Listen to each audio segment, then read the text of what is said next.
मित्रों नमस्कार। मैं हूं राकेश कुमार। आप देख रहे हैं मत अभिमत। मित्रों, जमीन को लेकर बिहार सरकार और राजस्व एवं भूमि सुधार विभाग बहुत संजीदा है। चीज़ों को बेहतर से बेहतर बनाने के लिए रोज नए नियम, बैठकें एकदम तमाम जारी है, चल रहा है, युद्ध स्तर पर काम हो रहा है। और उसके पीछे कारण क्या है? कारण है कि एक तो सर्वे को ससमय पूरा करना है, दूसरे भूमि विवादों को जितना कम हो सके उसको करना है, और मुख्य उद्देश्य भी यही है। इसी को लेकर आप देखिएगा तमाम दाखिल खारिज और परिमार्जन और इन सारी चीज़ें चल रही हैं। लेकिन इसी बीच में एक अपडेट और आया है बिहार सरकार का, और वो है जमीन निबंधन को लेकर एक गाइडलाइन कहें या यूं कहें कि एक सुझाव, एक जानकारी दी गई है। और उसमें यह है कि अगर आपको ज़मीन खरीदना है तो निश्चित रूप से आप ज़मीन के जमाबंदी जिसके नाम से है उसी व्यक्ति से ज़मीन खरीदें। मतलब कि अगर जमाबंदी किसी दूसरे के नाम से है और वो कह रहा है कि मेरे भाई हैं, मेरे चाचा हैं, मेरे बाबा हैं, मेरे दादा हैं, और वो ज़मीन बेच रहा है, मतलब कि आप फंस रहे हैं। वो ज़मीन आपके नाम पर भले रजिस्ट्री हो जाए लेकिन उसका दाखिल खारिज नहीं होगा और उसकी जमाबंदी आपके नाम से नहीं बनेगी, जानी हुई बात है। इसलिए इन चीज़ों से सतर्क रहना है। और बजाबते बिहार सरकार ने, भूमि सुधार विभाग ने इन सारे चीज़ों पर एक यूं कहे कि गाइडलाइन ही बताया गया है। दूसरी बात कि यह कहा गया है कि निबंधन से जुड़े सभी दस्तावेजों की जांच निश्चित रूप से कर लीजिए। तो जांच करके और पुष्टि कर लीजिए कि वह जो दस्तावेज है, जो कागजात आपको दिखाए जा रहे हैं, जिसके आधार पर आपको निबंधन कराना है, वह सही है। तो वो आखिर जांच आप करेंगे कहाँ से? तो इसके लिए बज़ाब्ते एक वेबसाइट है भूमि जानकारी.gov.in, भूमि जानकारी.gov.in। इस वेबसाइट पर जाकर आप जांच कर सकते हैं कि जो ज़मीन आपको खरीदना है और जो दस्तावेज आपको दिया जा रहा है ज़मीन का, वह दस्तावेज सही है या गलत है, इसकी जानकारी आपको मिल जाएगी। साथ में सावधान किया गया है कि चाहे जो भी हो, किसी भी तरह के बहकावे में न आवे रैयत बिचौलियों के। मतलब कि ये जो ज़मीन माफिया हैं, जो बिचौलिए हैं, यह कुछ न कुछ गोलमाल करके, उलट पुलट करके आपको गलत को भी सही दिखाकर ज़मीन खरीदवा देते हैं, और बाद में वो ज़मीन आपके नाम से नहीं होती है, उसका दाखिल खारिज आपके नाम से नहीं होता है, तो फिर आप एक बड़े आर्थिक संकट में फंसते हैं, आपको चपत लगती है, आप ठगे जाते हैं, और वह पीड़ा जिंदगी भर आपको झेलनी पड़ती है। तो यह स्थिति समझ लीजिए कि अगर आपको ज़मीन खरीदना है तो आप सीधे ज़मीन के मालिक से खरीदें, उसमें बीच में किसी बिचौलिए को मत रखें। देखिए, एक तो बिचौलियों को बीच में रखने से ज़मीन की कीमत भी बढ़ रही है, और इन बिचौलियों ने ही जो ज़मीन कोई अपना बेचना चाहता है और वो कहता है कि हम 5 लाख रुपए कट्ठा बेचेंगे, जब आप डायरेक्ट उससे मिलिएगा तो वो 5 के जगह पर 4.5 भी तैयार हो जाएगा आपको देने के लिए। लेकिन अगर वही बिचौलिया बीच में पड़ गया तो वो 10 से शुरू करेगा और 8 लाख में आपको बेचेगा। मतलब 3 लाख का तो सीधा आपको चपत लगना है। दूसरी बात कि सही को गलत करके, गलत को सही करके, मतलब कागजातों में भी स्पष्टता नहीं रहेगी और वो आपको उलट पुलट समझाकर ज़मीन रजिस्ट्री करा देता है।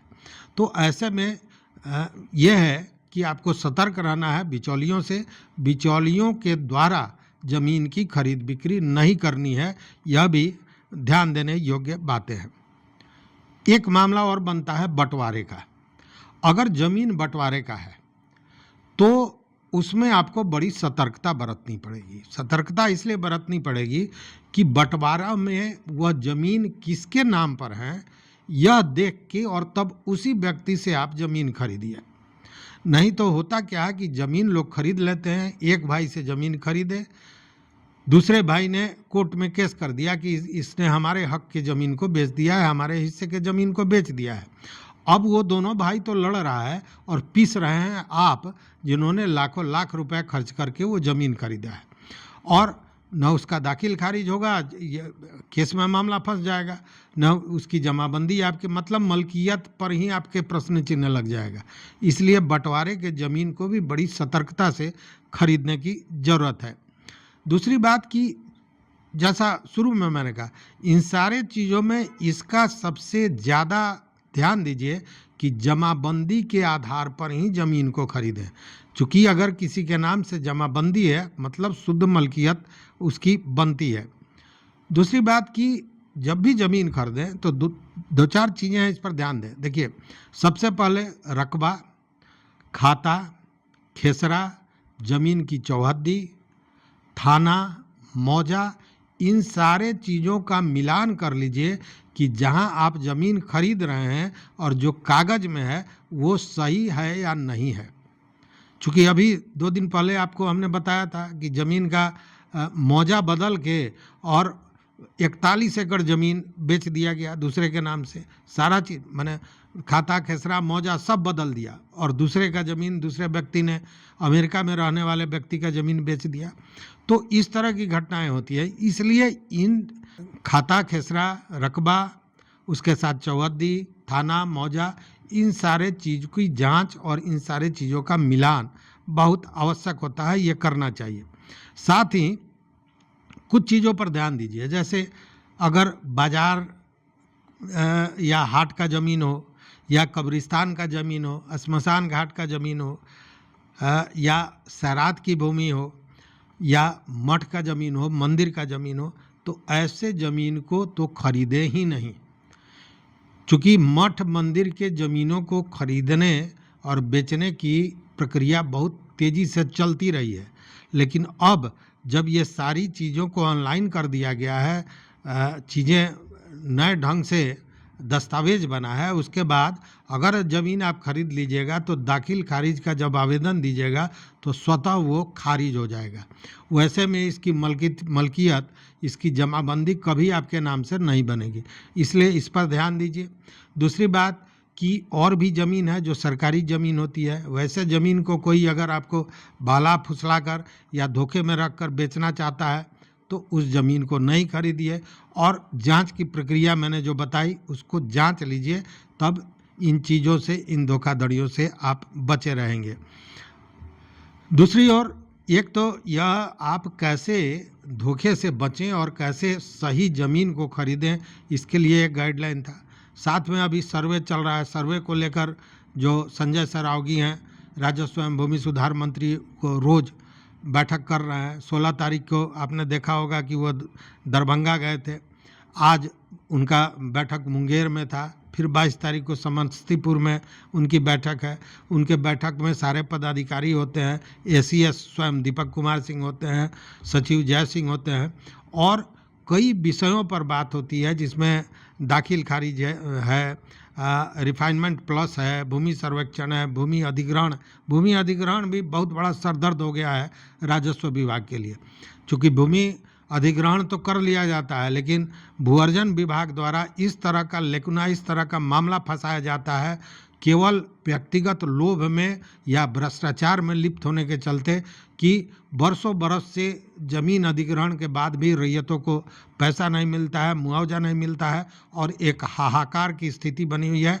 और भूअर्जन विभाग के कारण सरकार की जितनी किरकिरी हो रही है उतना दूसरे अन्य विभागों से नहीं होता है, ये जानने वाली बात है। चूँकि आप बाप दादा का ज़मीन भी ले लेते हैं, उस ज़मीन के साथ उनकी भावनाएं होती हैं, उनका दुख सुख जुड़ा होता है, वो ले लेते हैं, पैसा भी नहीं देते हैं, तो ये स्थिति बहुत ख़राब है। तो इन सारे चीज़ों पर लगातार बैठकें हो रही हैं और इन चीज़ों को ठीक करने की व्यवस्था की जा रही है। आपको याद होगा पिछले दिनों संजय सरावगी ने कहा था कि अब हम रैयतों के पास जाएंगे और उनके प्रॉब्लम को समझेंगे, समस्याओं को समझेंगे और उसके निस्तारण का उपाय लगाएंगे। तो ये प्रक्रिया शुरू हो गई है। लगातार जिलों में अब बैठकें होने लगी हैं, वहाँ पे समीक्षा हो रही है, लोगों से बात की जा रही है कि बेहतर से बेहतर सेवा उपलब्ध कराई जा सके। तो ये जो आज का वीडियो था बड़ा महत्वपूर्ण था। अगर आपको ज़मीन लेना हो या आपके किसी दोस्त महिम साथी को ज़मीन लेना हो तो निश्चित रूप से इन सारे चीज़ों पर ध्यान दीजिएगा ताकि आप आगे किसी ठगी के शिकार नहीं हो। तो इस वीडियो में बस इतना ही दोस्तों। यहाँ तक साथ देने के लिए बहुत बहुत धन्यवाद। लेकिन जाते जाते एक बार फिर अनुरोध करूँगा कि चैनल पर अगर नए हो तो सब्सक्राइब कर लें, लाइक करें, दोस्तों के साथ शेयर करें और अपना विचार इन विषयों पर जरूर दें। बहुत बहुत धन्यवाद। कोटिशः आभार।